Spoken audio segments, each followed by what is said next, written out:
back to Move Skill. Let's talk about shoulder blades, about positioning your scapula and positioning them under a load for a moment. So we're going to use, Jim has agreed to show us what's up today. I want to start by pointing out just different motion that your shoulder blades should be capable of. So I'm going to put fingers on Jim's scapula here and go ahead and elevate. Elevate shoulder blades, raise them up toward his ears. Depress. He's pushing down hard. Protract. This is pushing the shoulder blades forward, and notice how they spread apart around the rib cage as they push forward. Now retract. Pull these shoulder blades back hard, and he's pulling back toward us, toward you, the viewer, but also together. Shoulder blades move together. Now you can move these around in different combinations. We can elevate and protract. We can protract and depress and retract. We can put these things into different positions. There's one other aspect that we need to talk about, which is rotation.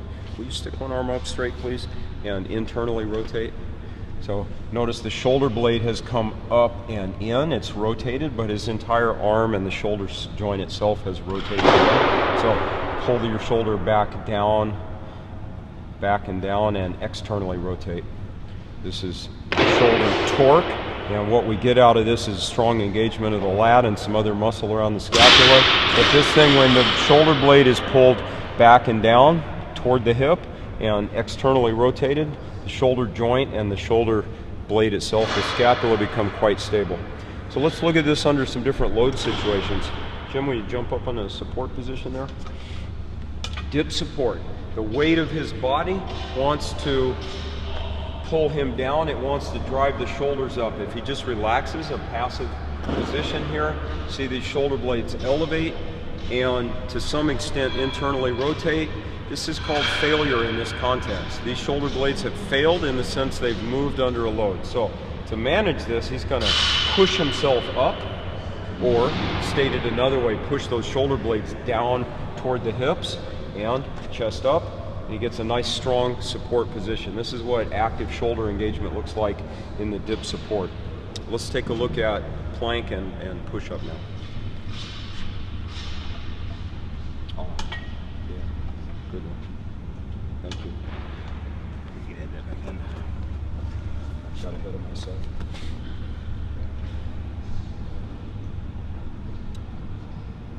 So, active, passive shoulder in a plank position. Go ahead and take a plank, please, Jim, and just kind of sag here. He didn't engage his shoulders properly, and you saw his body weight pull down.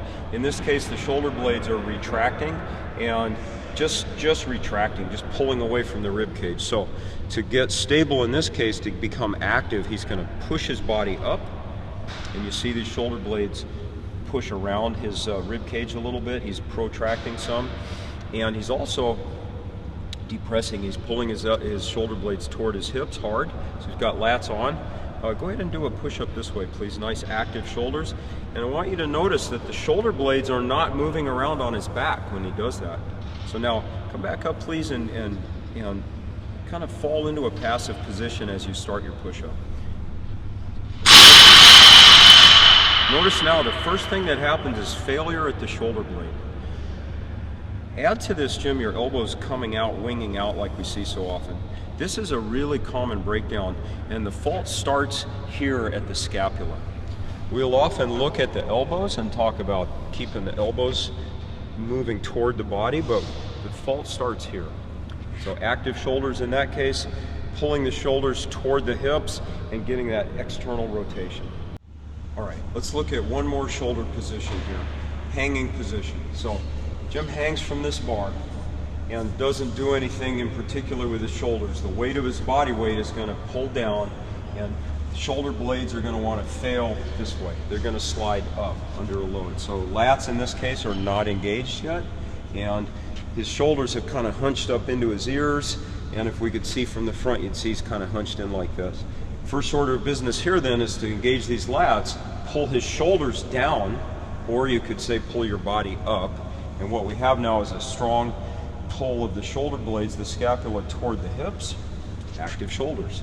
In this case, by engaging the lats, we're also shoving the sternum up, right? So active shoulder looks like this. Let's look at a nice pull up with the active shoulder. So notice that the shoulder blades stay pulled back and down. He has the strength to control this position while he's doing the move. Now I kind of hate to ask him this, but let's let your shoulder blades fail on the way up. Come slow enough that we can see this, so you don't have to do it much. Notice this shoulders hunching up toward his ears while he's pulling. The shoulders have shifted, the shoulder blades have shifted under a load here. That's called failure. We have to train to stay away from this. Don't do it anymore. All right. So this subject of learning to control your scapula, learning to place them where they belong and keep the shoulder blades where they belong under a load while you're moving. It takes a lot of practice, a lot of skill, a lot of strength, and strength in a way that we, in many cases, haven't thought about. You probably haven't thought about it or developed this enough. So this is part of what we're going to be working on. It's built into our progressions, and we'll keep hammering on this and teaching you as we go along. Thanks.